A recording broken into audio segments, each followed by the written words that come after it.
Sorry মা। Sorry কেন?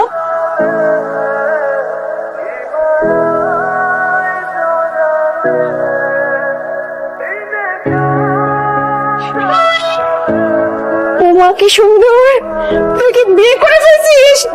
আমার কত শখ ছিল যে আমার ছেলে বিয়ে অনেক ধুমধাম করে করবো, আমি সাজবো গুজবো গয়না কিনবো, তুই তো আমার সবকিছু একদম ঘুরেবালি করে দিলি রে।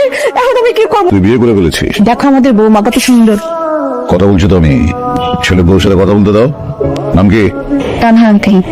কোন এলাকায় থাকো? ঢাকায়? গ্রামে থাকি, গ্রামের মেয়ে, পড়াশোনার জন্য ঢাকা আসছেন। গ্রামের মাটির একটা সুগন্ধ আছে, একটা পবিত্র পবিত্র ভাব আছে। Very good. মা কি করেন? আমার মা নাই, মারা গেছে। বাড়িটা যেন কোথায় তো বলে? দাঁড়াও, রহমান মিয়া নামে কাউকে চিনিস নাকি? মধুপুর বাড়ি, একটা মেয়ে আছে নাম তানহা। ও হ্যাঁ হ্যাঁ স্যার, তারা ভাই আছে 3-4 জন, মোটামুটি ভালো পরিবার।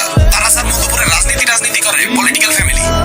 তানহা, আমি না অনেকগুলো কুকুর পালি, জিএসডি ব্লাড লাইন। ওদেরকে আমার নিয়মিত পেডিগ্রি খাওয়াতে হয়, অনেক পরিমাণ। বিদেশি কুকুর তো, দেশি খাবার খাওয়ালে বদহজম হয়ে যায়। আমার ছেলের মাশাআল্লাহ রুচি আছে বলতে হবে। আকাশে উড়ে বেড়ায়, অনেক অনেক উপর দিয়ে ওরে। বাবা অনেক বেশি হয়ে যাচ্ছে। তুই আমাকে না জানিয়ে একটা মেয়েকে বিয়ে করে এনেছিস আমার বাসায়, এবং এত বড় সাহস তো তুই বাসার ভেতরে পা রাখছিস। হ্যাঁ, বেরিয়ে যা, বেরিয়ে যা আমার বাসা থেকে। Out, out, out.